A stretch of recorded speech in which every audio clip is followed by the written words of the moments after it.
Bon matin. Bienvenue à cette célébration de l'Église évangélique baptiste de Saint-Liboire. Nous sommes contents que vous soyez là en train de participer avec nous à cette célébration-là. Comme vous voyez, je suis à l'intérieur du bâtiment.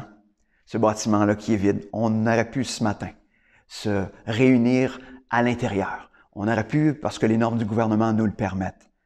Mais on a décidé en comité d'attendre à la mi-août, vers le 16 août, pour débuter à nouveau les célébrations à l'intérieur du bâtiment.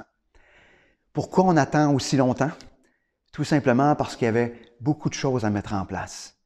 Et on voulait s'assurer que le retour à l'intérieur du bâtiment, ça puisse être un temps agréable pour tous ceux qui vont venir. En même temps, les normes actuelles ne nous permettent pas de se rassembler toute l'Église ensemble.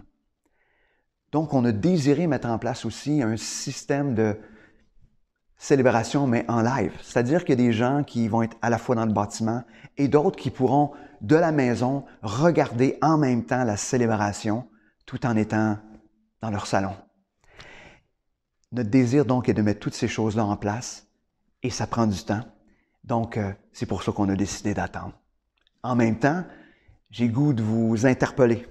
Si vous avez le désir, vous avez des compétences pour toutes ces choses qu'on aura à mettre en place, autant pour la projection en live, autant pour toutes les normes d'hygiène qu'on doit mettre en place, on a besoin de vous. Ça ne pourra pas être l'affaire de quelques personnes, ça devra être l'affaire de toute l'Église, de tous ceux qui se rassemblent ici. Donc, on a besoin de vous. Si vous avez de ces compétences-là, n'hésitez pas à nous contacter. Ça va nous faire plaisir. On a sûrement une place pour vous. De plus, comme annonce cette semaine, on n'aura pas de réunion virtuelle sur Zoom pour l'Église Maison. On va vous laisser vous réunir ensemble. Profitez-en, on a le droit. On a le droit de se rencontrer. 10 personnes venant de 3 foyers différents. Profitez-en. Utilisez ce temps, cette semaine, pour vous rassembler, pour vous édifier les uns les autres. Et on reviendra avec des églises maisons virtuelles un petit peu plus tard. Mais pour cette semaine, profitez-en. Avant d'aller dans ce temps de célébration, ce temps de louange, ce temps aussi de la parole, je veux juste conduire dans la prière afin que Dieu puisse utiliser ce temps pour vous édifier. Donc, prions. Seigneur Dieu, ce matin, on est réunis ensemble, à distance. Mais Seigneur, ce qu'on veut, c'est que tu puisses faire une œuvre dans chacun de nos cœurs, que tu puisses nous édifier. Seigneur, qu'on puisse être encouragés par la louange, encouragés par ce temps dans la parole. Et Seigneur, encouragés aussi par ce temps où on pourra se rencontrer par la suite sous le format Zoom. Mais Seigneur, on veut que tu puisses parler à nos cœurs. Seigneur, prends toute la place. Seigneur, on veut que ton nom soit élevé et glorifié en toutes choses. Amen. Sur ce, bon temps de célébration. Que Dieu puisse vous bénir.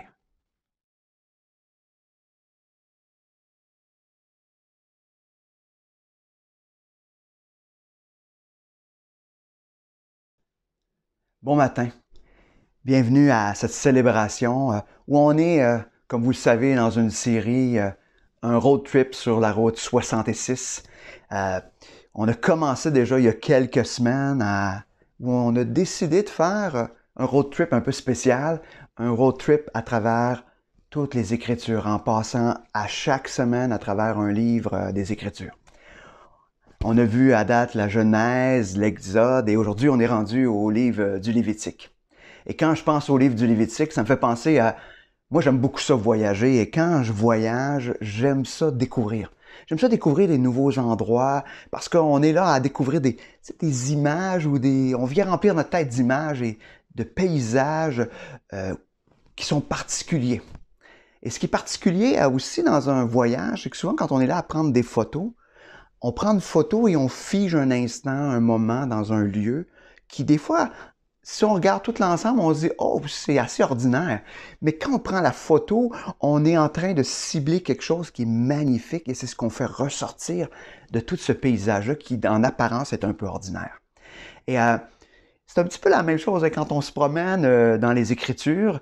Il y a des livres qui sont un petit peu plus désertiques, où on a l'impression qu'ils sont plus arides, qu'il y a moins d'intérêt pour nous, peut-être où on se dit, ben là, est-ce que ça vaut la peine? Et quand on arrive au livre du Lévitique, ça fait partie des livres que, en général, on passe par-dessus. Où on lit très en diagonale. On ne veut pas trop s'attarder à ce livre-là parce que on a l'impression que c'est une énumération de lois, de règles, de manières de faire, de construction du temps. On a l'impression que c'est très aride. Et souvent, on passe par-dessus. C'est clair que le livre du Lévitique n'est pas un livre qui, en apparence, est de lecture facile. Mais ce matin, j'ai le goût qu'on puisse s'arrêter à un des aspects qui ressort d'une manière très forte dans le livre du Lévitique. Et cet aspect-là, c'est Dieu est un Dieu qui mérite toute notre adoration. Et ça n'a pas l'air de même, mais quand on regarde ce livre-là, on lit, ah, mais ça me semble que c'est des règles, des sacrifices, des offrandes. Puis on se dit, voyons, il me semble que ça ne pointe pas vers ça. Mais dans les faits, tous ces gestes d'adoration, avec tous ces rituels, étaient des moyens que le peuple avait ou que Dieu a donné au peuple pour l'adorer, pour le reconnaître dans tout ce qu'il est, dans toute sa majesté, dans toute sa gloire. C'est sûr qu'avec le temps, ces rituels et ces règles, comme tous les rituels et les règles, finissent par devenir des rituels, tout simplement, dénués de tout leur sens, de tout ce pourquoi ils ont été établis. Et on est pareil, dans plein de choses, quand on commence à faire les choses par routine, finalement, des fois, on le fait. Puis si on se fait demander, ben pourquoi tu fais ça? Ben parce que c'est comme ça qu'on le fait. Hein? C'est comme la dame qui faisait un jambon, puis elle coupait toujours les deux bouts du jambon. Puis elle se demandait pourquoi qu'elle faisait ça, tu sais. Fait qu'elle demande à sa mère, pourquoi? Parce que sa mère faisait ça aussi, tu sais. Puis là, sa mère non plus, elle avait aucune idée pourquoi qu'elle faisait ça. Et finalement, elle a dit, ben, on va demander à ta grand-mère. Puis sa grand-mère a dit, ben, on coupait les deux bouts parce qu'il n'y avait pas de place pour le mettre dans le plat au complet. Il fallait couper les deux bouts. Et ça nous rappelle juste que des fois, des routines viennent prendre plein de place. On n'a aucune idée pourquoi on les fait. Mais le Lévitique, ou dans ce qu'on va voir aujourd'hui dans le livre du Lévitique, c'est on va retourner à le sens profond. Pourquoi Dieu a établi toutes ces règles-là? Tout simplement parce qu'il veut être reconnu comme ce Dieu qui est digne d'adoration et qui mérite toute notre adoration. Parce que les deux premiers livres pointent exactement vers ça, hein? Un Dieu créateur tout-puissant, un Dieu de relation qu'on a vu dans la Genèse. Ça nous appelle à l'adoration. Parce qu'un Dieu tout-puissant qui nous aime, qu'est-ce qu'on peut faire d'autre que de l'adorer? Parce qu'on ne mérite pas ça. Mais Dieu décide par amour de nous aimer, de prendre soin de nous. Alors le livre du Lévitique va nous pointer vers ce Dieu qui est digne d'adoration. Mais avant d'aller plus loin ce matin, on va se tourner vers ce Dieu justement qui est digne d'adoration. Seigneur, on veut te remercier ce matin pour ce temps qu'on peut prendre ensemble pour ouvrir ta parole. Seigneur, je te demande que tu puisses nous conduire à travers ce livre du Lévitique, qui n'est pas un livre facile, un livre qu'on a souvent tendance à passer par-dessus. Seigneur, tu as dit que toutes les Écritures étaient utiles pour nous enseigner. Seigneur, viens faire ressortir, viens nous faire comprendre à travers ce livre du Lévitique quel enseignement que tu as pour nous, quel enseignement que tu as pour chacun d'entre nous ce matin. Seigneur, viens nous conduire, viens nous diriger à travers ta parole afin qu'on puisse te découvrir toi, ce Dieu digne d'adoration. Amen. Donc, on va, juste pour faire ressortir un élément ou une phrase qui est dans le livre du Lévitique, à 16 reprises, on retrouve cette même phrase-là. Du début du livre du Lévitique jusqu'à presque vers la fin du livre du Lévitique, on retrouve 16 versets dans lesquels on voit un sacrifice d'une agréable odeur à l'Éternel. Un sacrifice d'une agréable odeur à l'Éternel. D'une agréable odeur. Déjà, hein, le sens d'une agréable odeur, ça veut dire que ça plaît. Ça plaît à Dieu. que c'est quelque chose que Dieu aime. C'est quelque chose que Dieu dit, ah, wow! On pourrait presque dire que ça fait sourire Dieu d'une certaine manière. Et on peut déduire à travers le geste ou le sacrifice posé que ça sent bon, donc, pour Dieu. On a un texte dans le Nouveau Testament qui nous aide un petit peu plus à comprendre l'explication de ce terme-là. On retrouve ça dans Philippiens 4,18. Ça dit, « Car j'ai tout reçu et je suis dans l'abondance. J'ai été comblé de bien en recevant par Épaphrodite ce qui vient de vous, comme un parfum de bonne odeur, un sacrifice que Dieu accepte et qui lui est agréable. » Quelque chose que Dieu accepte. Puis il prend et il dit, « Ouais, OK, ça a du sens. » Quelque chose qu'on Dieu met son sceau dessus. Quelque chose qui est agréable. Et comme je vous disais, quelque chose qui on pourrait dire qui fait sourire Dieu. Mais qu'est-ce qui est agréable à Dieu? Et c'est ce qu'on va découvrir dans le livre de Lévitique. Qu'est-ce qui est agréable? C'est sûr que, en apparence, quand on lit le livre de Lévitique, comme je vous disais, ce qu'on voit, c'est des sacrifices animaux, des sacrifices végétaux. Et on se dit, Dieu se plaît dans des sacrifices animaux, des sacrifices végétaux. Aujourd'hui, dans notre culture, on trouve presque ça terrible. Hein? Mais qu'est-ce qui est derrière ces sacrifices-là? Qu'est-ce qui est derrière? Est-ce que Dieu se plaît dans le sacrifice de l'animal ou dans un sacrifice ou une offrande végétale? Non, c'est le cœur. C'est l'attitude du cœur qui est derrière. Un cœur qui est reconnaissant. Un cœur qui voit en Dieu tout ce qui est nécessaire. Puis qui dit Dieu est digne d'adoration. C'est le cœur qui est derrière le geste posé. D'ailleurs, on peut lire dans Osée 6,6 qu'on ajuste avec bonté. Voilà ce que je désire plutôt que des sacrifices et qu'on me reconnaisse comme Dieu plutôt que de consommer des animaux sur l'autel. Ce que Dieu disait, c'est « Je me plais plus dans l'obéissance du cœur que dans tous les sacrifices. » Les sacrifices, c'est juste une manière visuelle d'exprimer l'attitude du cœur. C'est pas ce que Dieu veut nécessairement. Ce que Dieu veut, c'est un cœur qui le reconnaît. Un cœur qui reconnaît Dieu comme étant Dieu, comme étant celui qui mérite toute chose, qui mérite toute notre adoration, le Dieu qui mérite d'être le seul Dieu dans nos vies. Donc, on va aller dans le livre de Lévitique, justement, au-delà de ces sacrifices animaux et végétaux. Vous allez voir que on va nommer ces choses-là. Je n'irai pas dans le détail de tous les rituels, parce que les 2 premiers chapitres, puis même le reste, nous présentent un ensemble de rituels qui conduisent à un sacrifice animal ou une offrande végétale. Mais s'il y a tout un rituel qui est là. Mais on ne s'attardera pas à ces choses-là parce que ce qui est important, c'est qu'est-ce qui est d'une agréable odeur à l'Éternel. Et même quand on regarde ces règles-là, on se dit que c'était compliqué pour démontrer notre amour envers Dieu, démontrer qu'on trouvait qu'il méritait toute la gloire. Ça semble tellement compliqué. Mais on retrouve dans les 2 premiers chapitres, donc dans le premier chapitre surtout, on va retrouver ce qui concerne plus des offrandes animales. Je vais juste vous lire quelques versets ou quelques passages parce qu'il parle d'offrandes animales, de gros bétail, de petits bétail et d'oiseaux. Et on retrouve dans Lévitique 1, verset 9, ça nous dit qu'il lavera avec de l'eau, les entrailles, les jambes, le sacrificateur brûlera le tout sur l'autel. C'est un holocauste, un sacrifice consumé par le feu, d'une agréable odeur à l'Éternel. Ça concernait le gros bétail. Verset 13 du chapitre 1. Il lèvera avec de l'eau, les entrailles, les jambes, et le sacrificateur sacrifiera le tout et le brûlera sur l'autel. La même chose, hein? Donc, mais ça aussi, c'est un holocauste, un sacrifice consumé par le feu, d'une agréable odeur à l'Éternel. On retrouve pour les oiseaux, la même chose. Hein? Mais là, il va déchirer les ailes sans les détacher. Le sacrificateur brûlera l'oiseau sur l'autel, sur le bois, mis au feu. C'est un holocauste, un sacrifice consumé par le feu, d'une agréable odeur à l'Éternel. Dans le chapitre 2, on arrive, il parle essentiellement de la même chose, mais d'une offrande végétale.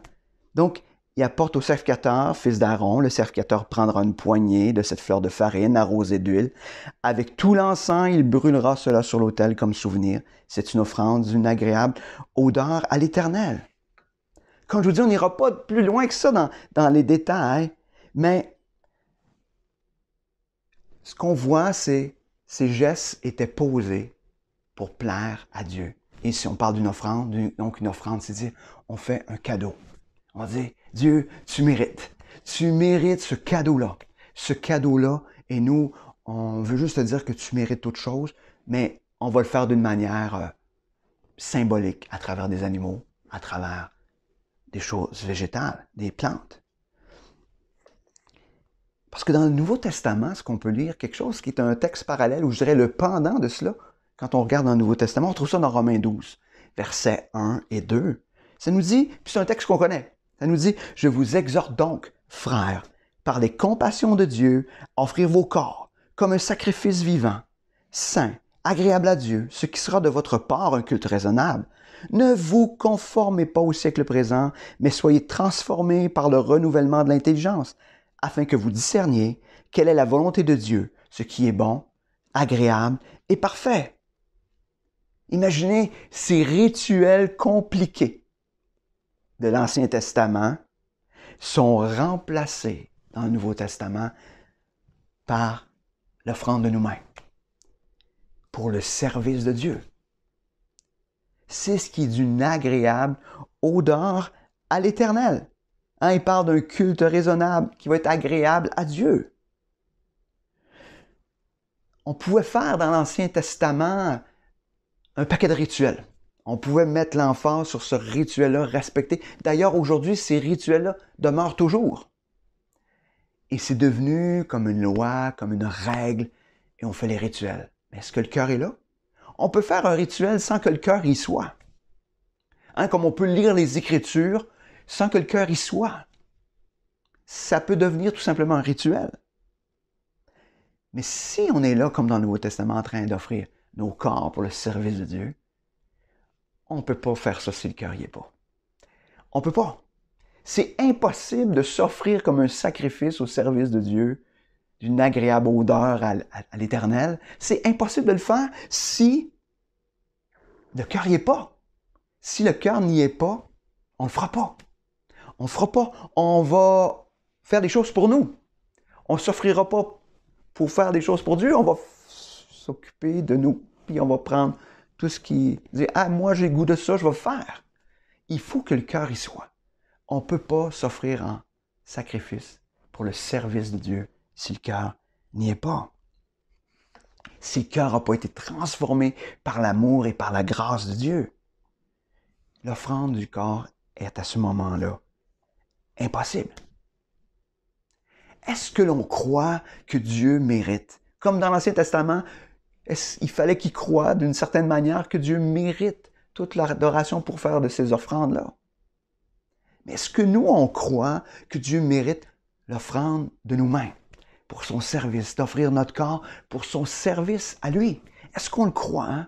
Ou au contraire, on pense que Dieu ne mérite pas tout cela?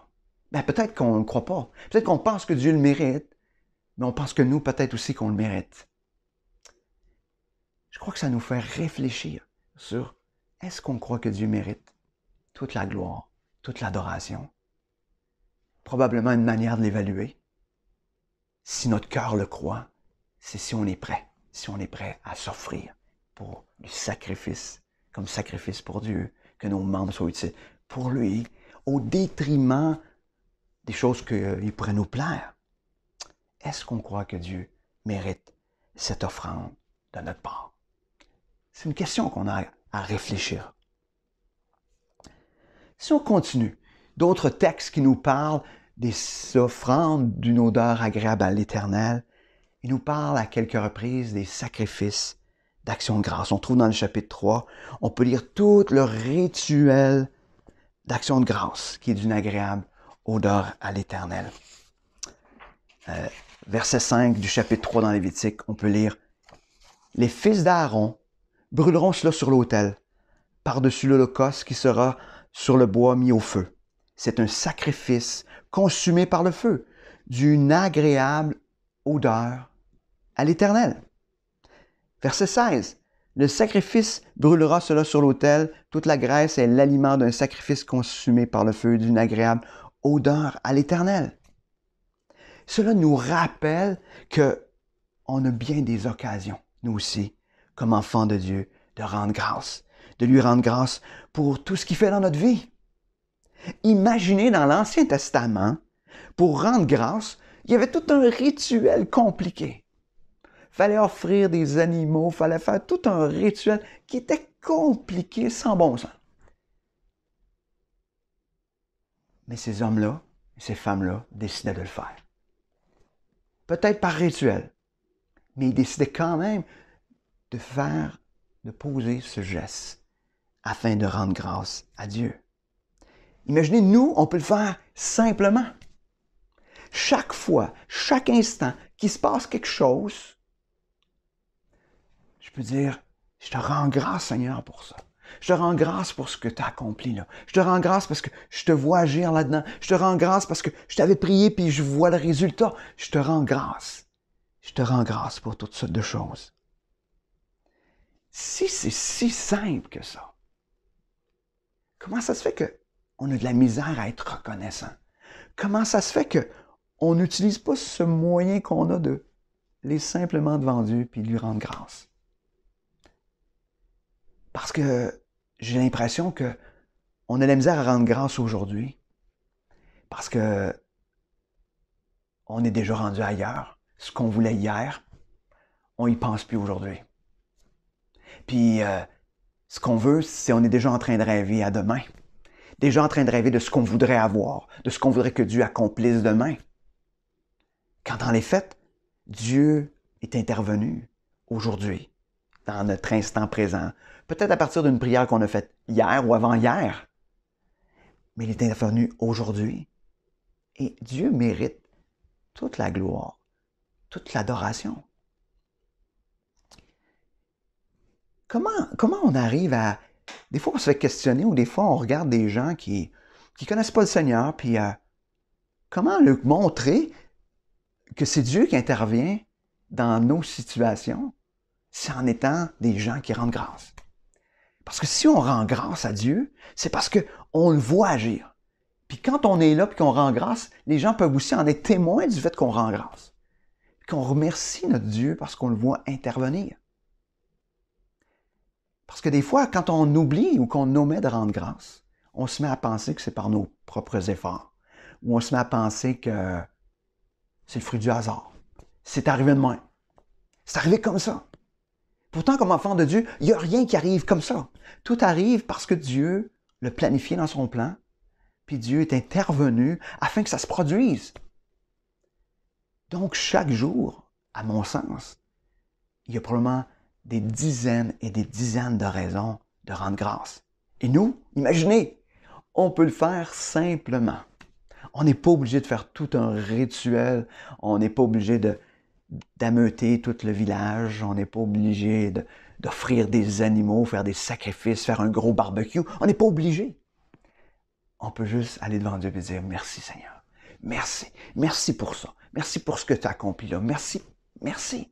Merci Seigneur d'être là, en train de te révéler à moi, parce que tu prends soin de moi, parce que tu fais ces choses-là, parce que tu accomplis ces choses-là dans la vie de mon frère, de ma soeur, de mes enfants, de ma famille, de mon voisin, puis je suis en train de voir, merci Seigneur, que tu es là, que tu es là, que tu accomplis des choses.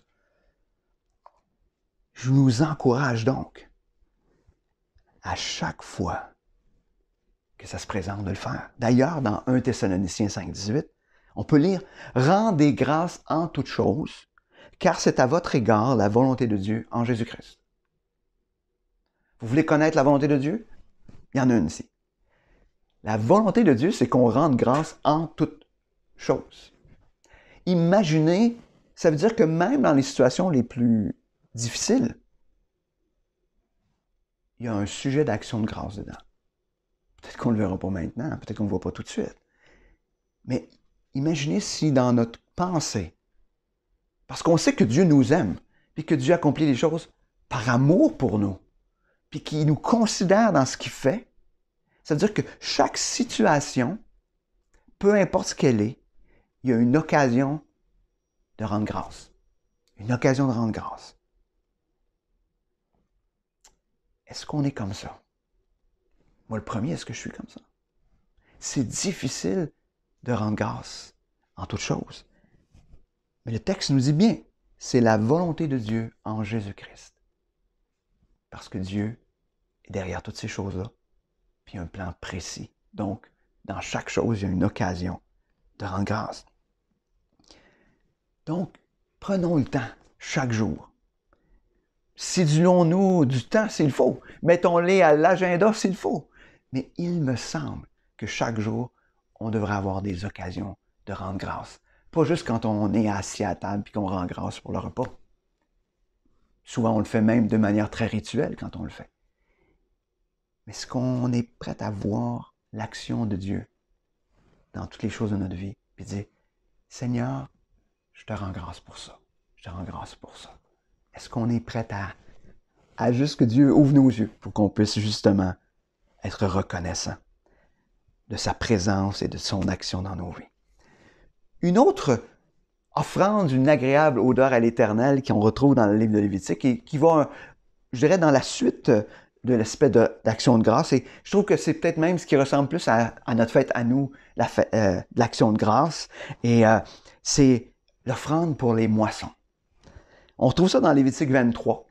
Verset 13, c'est dit, vous y joindrez une offrande de 2/10 de fleurs de farine pétrie à l'huile comme offrande consumée par le feu d'une agréable odeur à l'Éternel. Encore une fois, on retrouve un agréable odeur à l'Éternel. Et vous ferez une libation d'un quart de hin de vin. Au verset 18, dans le chapitre 23, outre ces pains, vous offrirez en holocauste à l'Éternel 7 agneaux d'un an sans défaut, un jeune taureau et 2 béliers, et vous y joindrez l'offrande et la libation ordinaire comme offrande consumée par le feu d'une agréable odeur à l'Éternel. D'une agréable odeur à l'Éternel. Ce qui est intéressant quand on regarde ces offrandes-là, c'est qu'il doit apporter les prémices. Les prémices, donc le premier fruit de la récolte. C'est intéressant dans le fait d'apporter les premiers fruits de la récolte. Parce qu'on retrouve ça au verset 10, l'aspect des prémices, mais je vais juste vous le lire. Au verset 10, ça dit, « Parlez aux enfants d'Israël et tu leur diras, quand vous serez entrés dans le pays que je vous donne et que vous y ferez la moisson, vous apporterez un sacrifice d'une gerbe, prémisse de votre moisson. » Ils offraient en offrande le prémisse, les premiers fruits. On dit que les premiers fruits souvent étaient les meilleurs. Mais aussi, d'emmener les premiers fruits, c'est tout un acte de foi.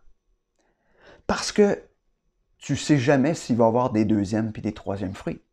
On le voit avec ce qui s'est passé juste dernièrement, avec toute la canicule, la chaleur. Ceux qui cultivent des petits fruits, c'était difficile parce que les fruits étaient difficiles, à cueillir, mais c'était difficile pour les fruits de pouvoir pousser.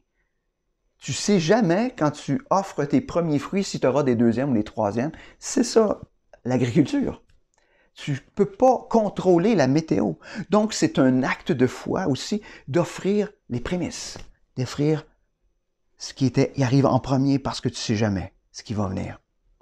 Est-ce que nous, dans notre action de grâce ou dans notre manière de rendre grâce à Dieu, on est prêt à donner les prémices, le meilleur?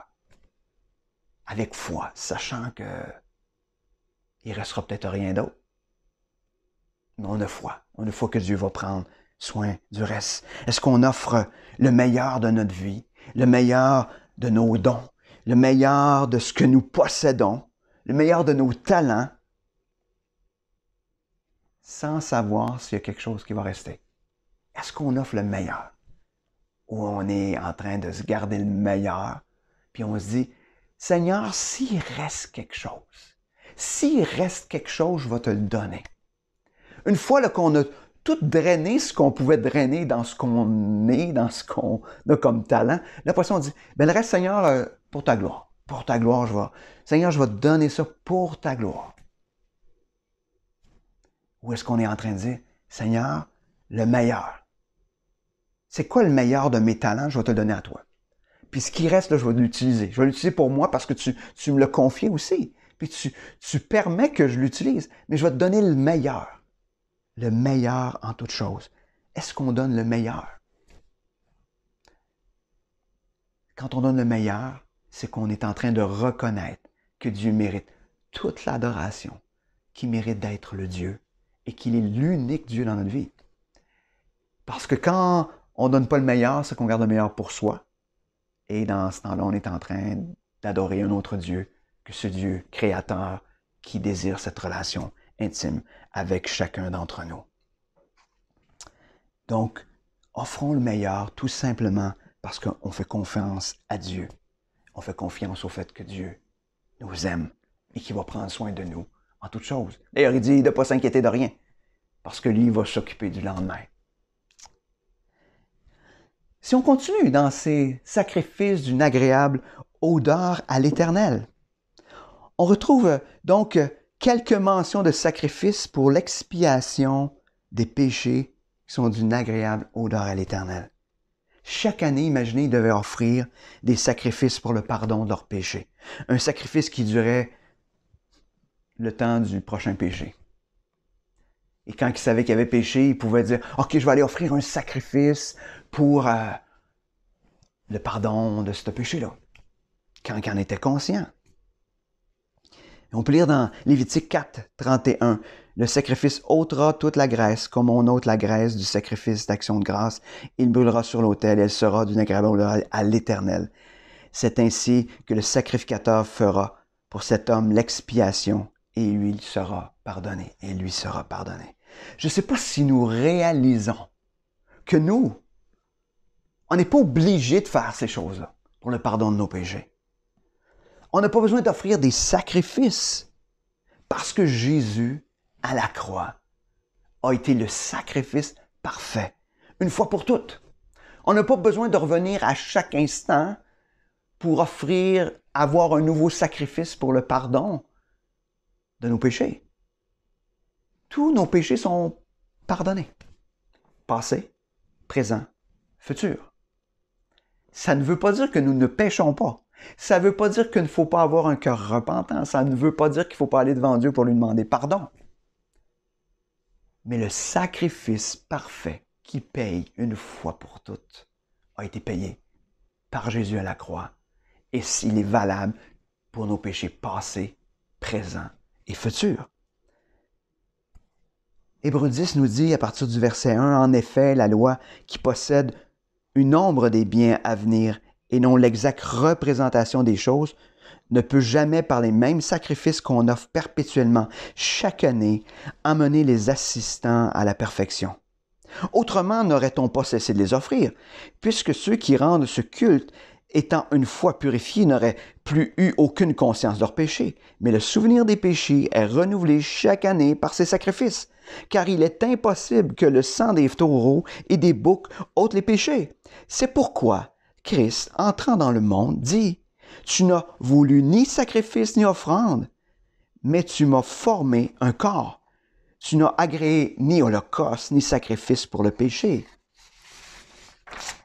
Alors j'ai dit « Voici, je viens. » Dans le rouleau du livre, il est question de moi pour faire, ô Dieu, ta volonté. C'est Dieu qui est venu faire. C'est pas Dieu, mais excusez, Jésus qui est venu faire la volonté de Dieu en s'offrant comme un sacrifice une fois pour toutes.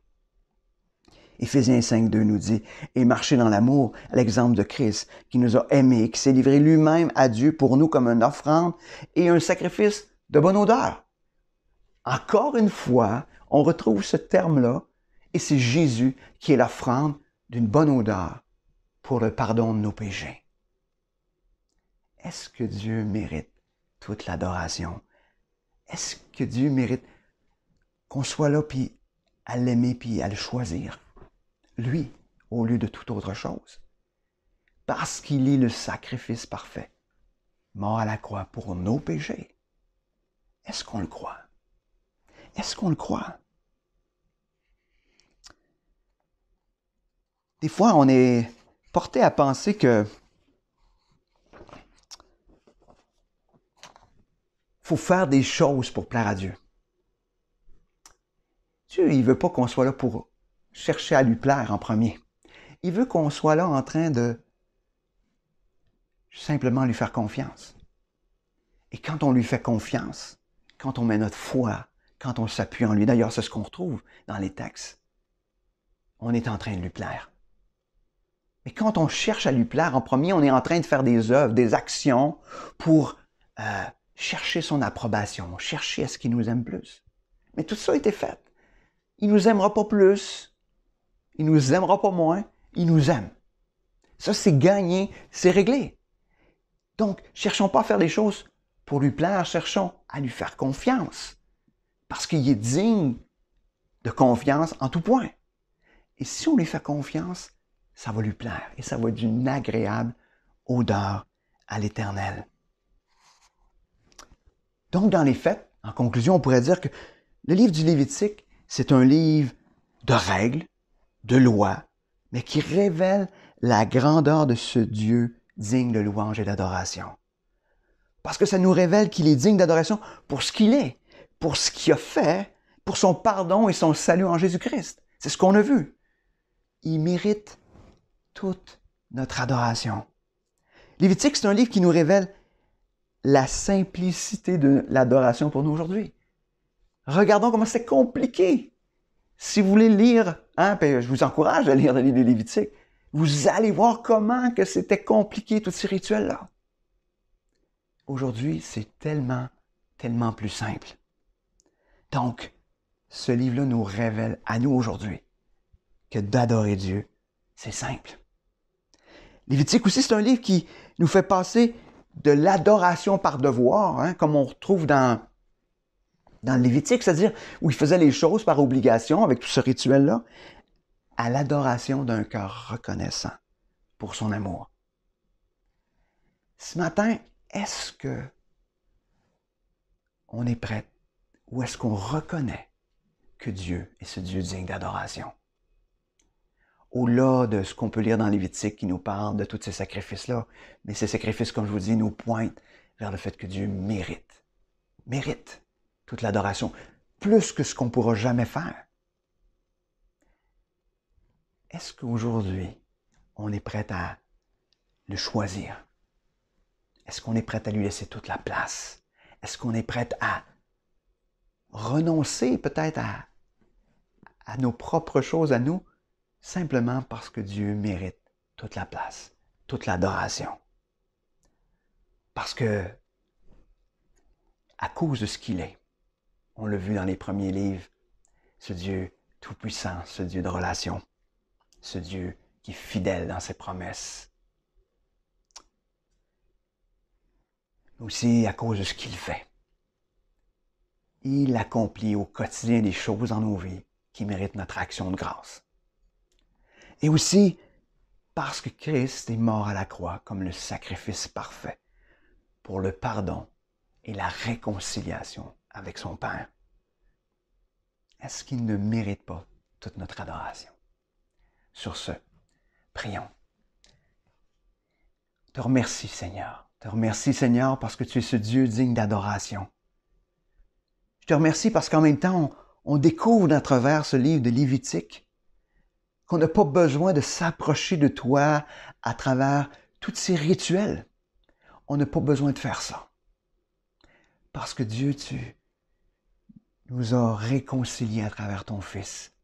Et on peut s'approcher de toi librement pour te remettre toute notre adoration, reconnaître ce que tu es. Seigneur, tu mérites toute notre adoration ce matin. Seigneur, emmène-nous à être de ceux qui vont s'offrir comme ce sacrifice vivant. Parce que notre cœur est passionnément amoureux de toi. Merci Seigneur de nous avoir aimés le premier. Amen.